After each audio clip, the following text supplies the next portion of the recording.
I recently discovered a new tool that performs the same function as Midjourney, but at a lower cost.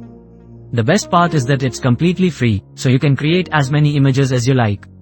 So without wasting any time, let's start our video.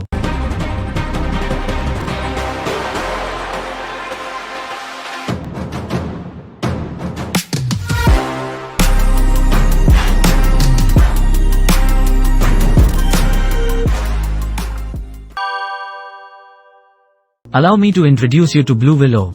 Bluewillow is a free AI art generator that creates stunning AI-generated images from a prompt. It pulls from a wide range of different AI image generation models, including Stable Diffusion and DALL-E. Bluewillow works the same as Midjourney, but here you can make unlimited free images using it. Here's how to access it. First, visit their website at bluewillow.ai.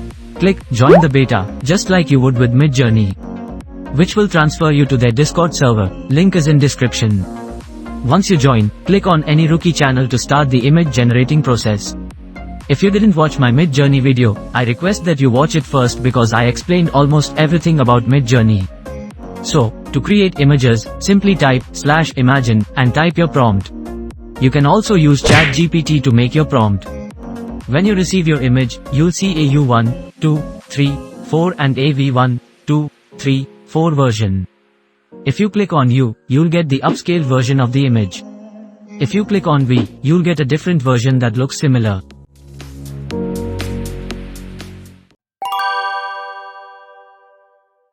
Lexica is a search engine for images and hints generated by artificial intelligence. It is a web-based free AI image generator, which means you don't have to join any Discord or anything. First go to lexica.art, link is also in description. The feature that I personally like is that there is a search option on the top where you can search for the image you are looking for. For example, if I search Naruto, I can see lots of images related to Naruto. If I click on one of them, I can see the image prompt and the variation of this image. You can download the image with the download button, and you can also edit the image prompt according to you to generate different images. We can upload our image by clicking on this icon for reverse image search. We get two options here, Lexica Aperture and Diffusion 1.5. You can use either of them for better results. Thanks for tuning into Midjourney Alternatives. We hope you enjoyed today's video and discovered some new alternative websites that you can start using. Don't forget to subscribe to our channel and hit the notification bell to stay up to date with our latest content. If you have any suggestions for future videos or want to share your own favorite alternative websites, leave a comment below. Until next time, happy browsing.